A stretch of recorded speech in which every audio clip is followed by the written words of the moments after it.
Oh, hey, I didn't see you there. You just caught me in the middle of reminiscing. What was I reminiscing about, you might be asking? Why, a brief history of the innovations of home video game consoles, of course. Hey, why don't you come reminisce with me as I tell you about the history of home video game consoles? It's the dawn of time, 1820, and the first programmable computer has been made. But let's skip 130 years to the 1950s.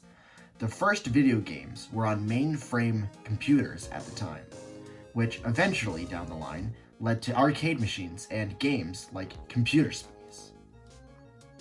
The CRT, or cathode ray tube amusement device, a patent by Thomas T. Goldsmith Jr. and Essel Rayman in 1947, was an artillery trajectory on a CRT-connected oscilloscope, with knobs and switches. It was purely analog, meaning it didn't use a digital computer or memory device. In 1966, Ralph H. Baer, a German-American inventor and game developer, came up with the idea of having an electronic device that would be connected to your home television to play games.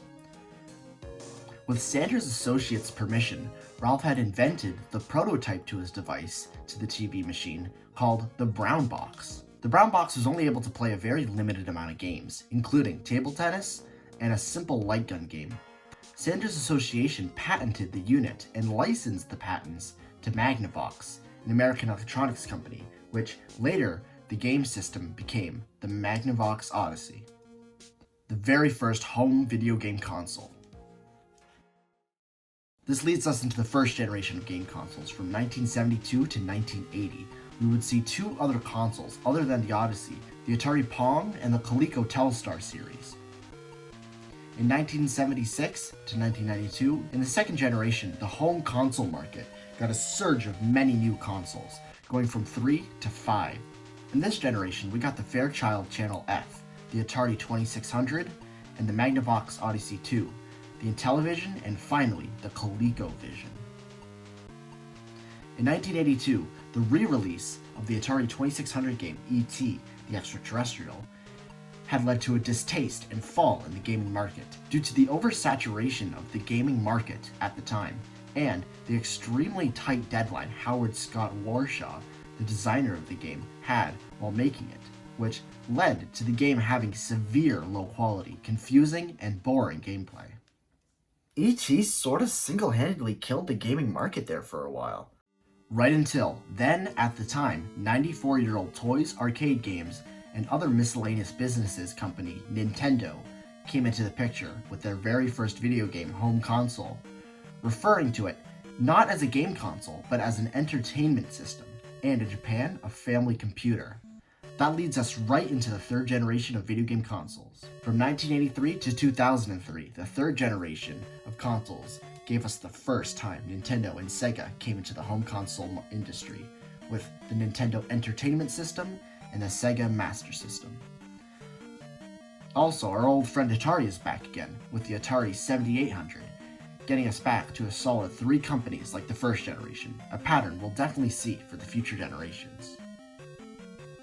The fourth generation of games, from 1987 to 2004, due to the revival of home gaming, we've seen many new consoles from not just Nintendo and Sega. The consoles that were released this generation were the TurboGrafx X16, Sega CD and Sega Genesis, the Neo Geo, and finally the Super Nintendo or NES. Until this point, games were not required to have an age rating of any kind. But until all changed when games like Mortal Kombat started coming to consoles from the arcade, and one FMV game in particular caused concerned parents to get even more concerned with video games' effects on children and the violent and sexual content found in them. Considering the fact that children and families were the main market and consumers of home video games in the early generations, and to this day still are, especially for Nintendo, it was inevitable for the games to get an age rating, especially considering how racy some games will get, especially in modern times. So came along the ESRB rating system, and now many games are enjoyed by adults and teens as well, from across the world. From 1993 to 2006, the turn of the century gave us the fifth generation of consoles. We saw consoles such as the 3DO, the return of Atari with the Atari Jaguar, Sega Saturn, the Nintendo 64, the first successful 3D home console, and finally, for the first time, Sony joined in with their new console, the PlayStation. Up until now, in the 5th generation of consoles, came the first 3D consoles with the Nintendo 64, PlayStation, and Virtual Boy. But before this, from Gens 3 to 5, the bit wars were a thing. What it essentially was a marketing ploy. Game companies used bits to show off how high quality and advanced the graphics of their consoles were, to stem away from the 1 to 8-bit graphics of the previous generations. The consoles during the bit wars ranged from 8-bit, 16-bit, 32-bit, and even 64 bits. And although compared to today's standards, this was pretty impressive back then. Although, I don't think anyone really cared that much, despite the fact what console manufacturers and game companies would have liked you to think back then. With 6th generation of consoles in 1998 to 2013 came Sega's last console, the Sega Dreamcast. Other consoles that came out were the PlayStation 2, Nintendo GameCube, and now even Microsoft joins the fray with their new console, the Xbox.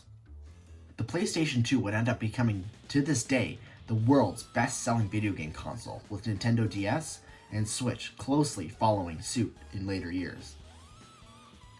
And with this, having Sega leaving in the next generation and Microsoft coming in the 6th one, cemented the start of the three titans in gaming and the console wars of Nintendo, PlayStation, and Xbox. For as long as there have been more than one console, the concept of a console war has always been a thing, like as an example, the whole idea of a bit war in general, but for the past 20 years, it's never been more prominent than it has been ever before, with Nintendo, PlayStation, and Xbox being the most popular and currently successful consoles to still be released to this day. Now, in the past few years, the idea of a console war has definitely gone a lot colder and has died down significantly. I'm pretty sure it's because people have started to realize how dumb and negligible a console war is this day and age, but who knows. From 2005 to 2017 came the 7th generation of consoles. The 7th gen gave us the Wii, Xbox 360, and PlayStation 3. This generation being the first one where all three consoles had Wi-Fi connectivity and online multiplayer support. From 2012 to the present day is the 8th generation of consoles. This generation gave us the sequel to the Wii U, Nintendo's worst-selling home console to date. We also got the PlayStation 4 and Xbox One, and later in 2017, the Nintendo Switch. Some may argue that the Switch is a 9th gen, but the lines between them are pretty hazy. And finally, as of 2025, from 2020 to the present day, the 9th generation of consoles is the latest generation. This generation has given us the Xbox Series S and X, PlayStation 5, and Nintendo's latest console releasing in June of 2025, the Nintendo Switch 2. The same argument can also be made that the Switch 2 is actually a 10th generation console, making this possibly the first 10th gen console in the gaming market, at least of the big three. But wait, that is not the end. Throughout the years, starting around the 1980s, a malevolent force has been in the background all this time, slowly but surely, making its popularity grow with each generation. PC gaming.